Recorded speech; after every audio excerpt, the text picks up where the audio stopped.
22,225 कोटी रुपये, पुणे चक्राकार वळण मार्गाकरता 10,519 कोटी रुपये आणि जालना नांदेड द्रुतगती मार्गाकरता 2,886 कोटी रुपये भूसंपादनासाठी उभारण्यात येत आहे।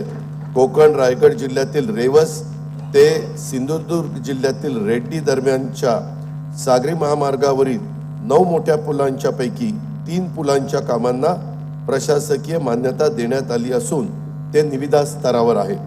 रस्ते, बंदरे, विमानतळ, रेल्वे, मेट्रो, वीज या व अशा 22 पायाभूत विकास क्षेत्रातील प्रकल्प राबवण्यासाठी महाराष्ट्र राज्य पायाभूत सुविधा विकास महामंडळ स्थापन करण्यात आले। या महामंडळामार्फत ॲन्युटी योजना भाग 2 अंतर्गत 7,500 किलोमीटर रस्त्यांची कामे हाती घेण्यात येणार आहेत।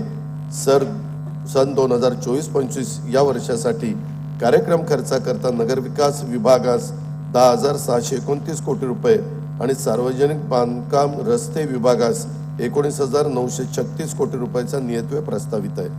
ग्रामीण भागातील दळणवळण अधिक गतिमान करण्यासाठी मुख्यमंत्री ग्राम सडक योजनेचा टप्पा 2 मधील 10,000 किलोमीटर रस्त्यांव्यतिरिक्त आणखी 7,000 किलोमीटर रस्त्यांच्या लांबीच्या रस्त्यांची दर्जोन्नती करण्याचा निर्णय घेण्यात आला आहे।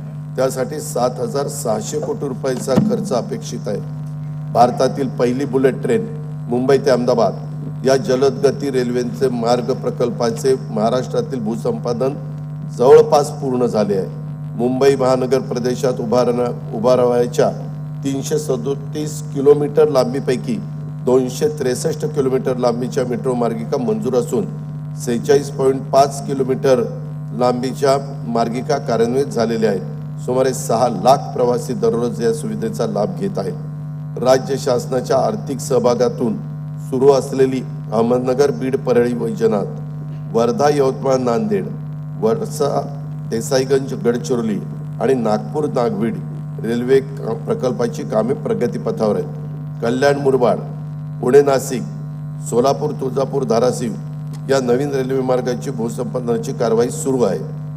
पलटण पंढरपूर कांपा चिमूर वरोरा जालना जळगाव नांदेड बिदर या नवीन रेल्वे मार्गाकरिता प्रकल्प किमतीच्या 50% आर्थिक सहभाग देण्यास राज्य शासनाने मान्यता दिलेली आहे। जालना खामगाव आदिलाबाद माहूर वाशिम नांदेड हिंगोली मूर्तिजापूर यवतमाळ शकुंतला रेल्वे आणि पुणे लोणावळा मार्गिका 3 व 4 या रेल्वे प्रकल्पांच्यासाठी राज्य सरकार 50% आर्थिक सहभाग देणार आहे। राज्याच्या अर्थव्यवस्थेला चालना देण्यासाठी JNPTचे सॅटेलाइट पोर्ट म्हणून वाढवण बंदर विकसित करण्याचे प्रस्तावित आहे। त्यात महाराष्ट्र सागरी मंडळाचा 26% समभाग आहे। या प्रकल्पाची एकूण किंमत 76,220 कोटी रुपये आहे। सागरमाला योजनेअंतर्गत मुंबईत गेटवे ऑफ इंडिया लगत रेडिओ क्लब येथे सुसज्ज जेटीचे 229 कोटी 27 लाख रुपये किमतीचे बांधकाम हाती घेण्यात आले आहे।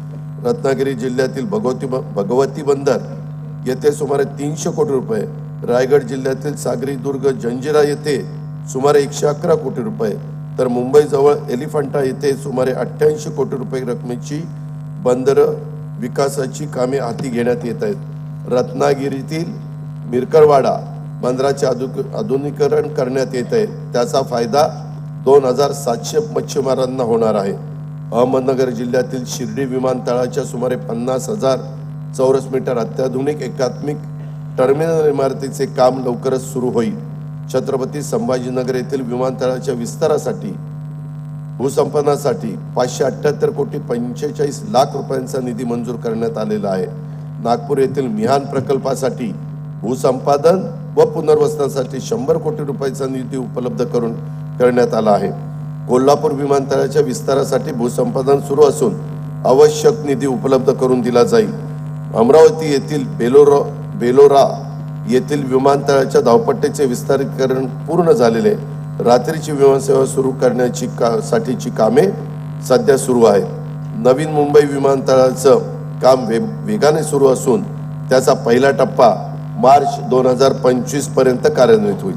सन 2024-25 या वर्षाच्यासाठी कार्यक्रम खर्चाकरता ग्राम विकास विभागास 9,280 कोटी रुपये, गृह परिवहन बंदरे विभागास 4,094 कोटी रुपये आणि सामान्य प्रशासन विभागास 1,432 कोटी रुपयाचा नियतव्यय प्रस्तावित आहे. राज्यातील उद्योग क्षेत्रातील विकासासाठी औद्योगिक, इलेक्ट्रॉनिक्स, अवकाश व संरक्षण उत्पादन धोरणे सुधारित करण्यात येत असून नवीन सूक्ष्म, लघु व मध्यम उपक्रम धोरण तयार करण्यात येत आहे. जानेवारी 2024 मध्ये स्वित्झर्लंडमधील दावोस येथे आयोजित जागतिक आर्थिक परिषदेमध्ये राज्य शासनाने 19 कंपन्यांसोबत सामंजस्य करार झाले आहेत. त्याद्वारे 3 लाख कोटीहून अधिक रुपयाची गुंतवणूक आणि सुमारे 2 लाख रोजगार निर्मिती होणार आहे. राज्याचे एकात्मिक व शाश्वत वस्त्रोद्योग धोरण 2023 ते 28 जाहीर करण्यात आले आहे. या धोरणांतर्गत प्रथमच अंत्योदय शिधापत्रिकेवर सार्वजनिक वितरण प्रणालीद्वारे एका कुटुंबास 1 साडीचे मोफत वाटप करण्याची कारवाई सुरू आहे. औद्योगिक क्षेत्रात लघु वस्त्रोद्योग संकुले स्थापन करण्यास भांडवली अनुदान देण्याची योजना सुरू करण्यास मान्यता देण्यात आली आहे. राज्यात 18 लघु वस्त्रोद्योग संकुले स्थापन करण्यात येणार आहे. त्याद्वारे सुमारे 36,000 नवीन रोजगार अपेक्षित आहे. निर्यातीला प्रोत्साहन देण्यासाठी पायाभूत सुविधा विकास कार्यक्रमास 450 कोटी आणि निर्यातक्षम घटकांना विशेष प्रोत्साहन देण्यासाठी 400 कोटी रुपयांची तरतूद प्रस्तावित आहे. निर्यात वाढीसाठी राज्यात 5 इंडस्ट्रियल पार्क तयार करण्यात येत आहे. सामूहिक प्रोत्साहन योजनेतून सुमारे 7,000 कोटी प्रोत्साहन निधी वितरित करण्यात येणार आहे. मुख्यमंत्री रोजगार निर्मिती कार्यक्रमातून 25,000 उद्योग घटक